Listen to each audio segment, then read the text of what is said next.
In the book of Genesis, it seems that everything is right, that God has created them, He's created all of paradise, and He only makes one forbidden tree. And the two of them get off track. In fact, if we follow the rest of this reading from Genesis, the Lord goes looking for them. And He says, "Where are you? Why are you hiding?" And it's obvious why they're hiding, because they've sinned. Isn't it ironic that even Jesus is not spared from this? That He's in the desert for 40 days, and where it says that the Spirit drove Him into the desert, it sounds kind of nice. The Greek actually reads ekbalo. He was tossed out into the desert by the Spirit. And during that time, He's tempted. And what is He tempted to do? He's tempted to veer away from the truth. He's tempted to get off track. He knows what His purpose is. He knows why God created him. And he knows what he's supposed to do. But the devil's saying, here's another option. It's the same thing that happened from the very beginning. That Adam and Eve knew the truth. They were given this gift and they veered away. And so you and I all know people who have also gone away from the truth. I would be very surprised if there's someone in here who does not know someone who's fallen away from the Catholic Church, or someone who is a non-Catholic Christian who just cannot bring themselves to join the Catholic Church because there's certain stumbling blocks that are there. And so what I want to do over the next 4 weeks of Lent, maybe into 5, depending on how far I get, I'd like to talk about some of these issues. And I think what it comes down to is a top 10 list. There's a top 10 list for everything else. The top 10 reasons why people leave the Catholic Church, or they don't join the Catholic Church in the first place. So the top 10 reasons. They disagree with doctrine or dogma. They're angry about the moral standing of the church. Scandal within the church. They are apathetic. They don't really even care. They're angry with God. They feel abandoned by the church. Misconceptions of the Catholic Church. Prejudice against the Catholic Church. Family issues that would keep them from joining the church, or family issues that made them leave the church and not being fed super. So those are the 10. Now I have about 10 minutes to break these open. So that equals about 1 minute each. So I'm going to try to do my best at this. So why Catholics leave the church, or why non-Catholic Christians will not join the church, maybe some of them never. The first one is a difference in dogma or doctrine within the church. They just don't agree with what the church teaches. However, in my experience, most of the time it is not that they don't agree. It's that they don't know what the church teaches. They were somehow misinformed along the way. I'll have couples come in, especially when it's what we call a mixed marriage, where it's a non-Catholic and a Catholic. And after I ask them, what do you believe? What does your church teach? Where do you go to church? And they tell me all these things.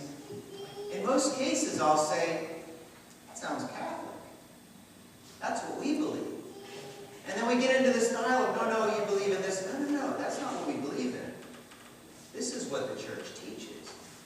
And what usually comes to the surface is, these people really are Catholic. They just have a stumbling block. And I'll ask them, what's holding you up? And usually it's confession, something like that. Or something that happened, that they saw someone who was Catholic, not necessarily acting like a Catholic. So the first one that keeps them away, or actually drives people away, is a misunderstanding, I believe, of doctrine and dogma within the church. The second one is anger about the morality of the church. And what's interesting is, at the beginning of the last century, most churches were in agreement on morality. It went all the way across the board. There were no diversions from that. And then after that beginning of the last century is when some churches began to buckle. And they said, okay, we want to welcome everybody. And so really we don't have a moral code. I'm okay, you're okay is pretty much what the rule of the day was. And they did this, I believe, in the hopes of bringing more people in, when ironically, they lost people. People left the church. Why are you going to go to a church that does not hold you to a high moral code? If I don't have a church that makes me want to act better than I already do, what do I want with that church? I'm a better church than that one. And we see it already in some of the non-Catholic because they have no moral code. The Catholic Church right now is the moral voice in the world, unfortunately. And because of that, we will be persecuted. The third reason why people leave the church and why some will never enter the church is because of scandal. And I'm embarrassed to say it, because we're part of the scandal. If you heard what happened in Philadelphia recently, it's enough to enrage you. It gets my ire up. It takes a lot to get my ire up. And although some of these men may not be guilty, some of them are. And so we look at that and we say, that's it, I'm leaving the church, I don't want anything to do with the Catholic Church because of this. And non-Catholic Christians will say, that's it, I'm glad I'm not a part of that church, because that's what happens there. There's a Father Landry who once said, thank God the people of the early church did not focus so much on Judas Iscariot and what he did, but they focused more on the other 11 apostles who proclaimed the gospel, who healed the sick, who gave their lives in martyrdom. Because had they lost the whole church because of this one apostle, we wouldn't be here today. And it's true. When you think about the people you follow, we don't follow, if we want to learn the faith, we don't follow those who aren't practicing it.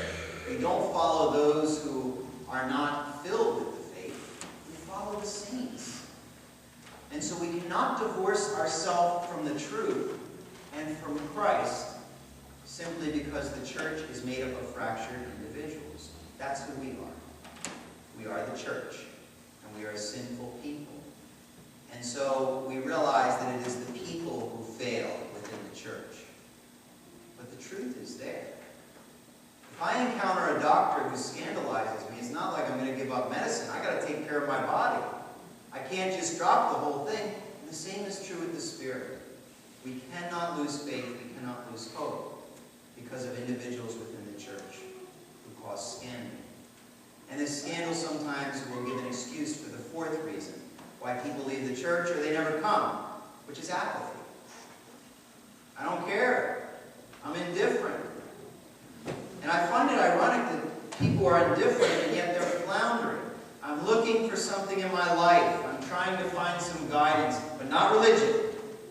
Anything but religion. But I need a guide. I need a moral compass. I need something to get me going and motivated. I'm looking to fill this void that I have, but not religion. And so they flounder and they look through their life and they pick all these gurus who are secular and non-religious to try and fill something that cannot be filled with anything in this world. And so they remain apathetic. That it gets to a point where it's not only spiritual apathy, but it's emotional, psychological, even physical apathy. Because there's nothing more than this. You know, eat, drink, and be merry, for tomorrow we die. Along with that sometimes is an anger. I'm angry at God. And that's real. I've been angry at God, I'll admit it. God can handle our anger. It's a human emotion. But it's what we do with that anger. And if we are angry at God and we walk away from Him, there is no hope. Nothing is impossible with God. But without Him, everything seems insurmountable. To be angry at God over a death of a loved one, to be angry at God because of a sickness, my own sickness or somebody else's, because of natural disasters, things we didn't even ask for. God can handle the anger. He can. He understands it. He created the human heart. He understands that. He understands the hurt. Not to walk away from it. That would hurt Him far more than we are. A feeling of abandonment is the sixth reason. Some people feel that the church wasn't there when they needed Him most. That maybe someone within the church, again, these fractured human beings within the church, treated their family in a horrible way, or just didn't respond to their needs at the time, so they feel abandoned. I believe Martin Luther felt this way. I believe he felt abandoned. And maybe there's some truth to that. Maybe history would have been different. But people who feel like the church was not there for them, so they are no longer there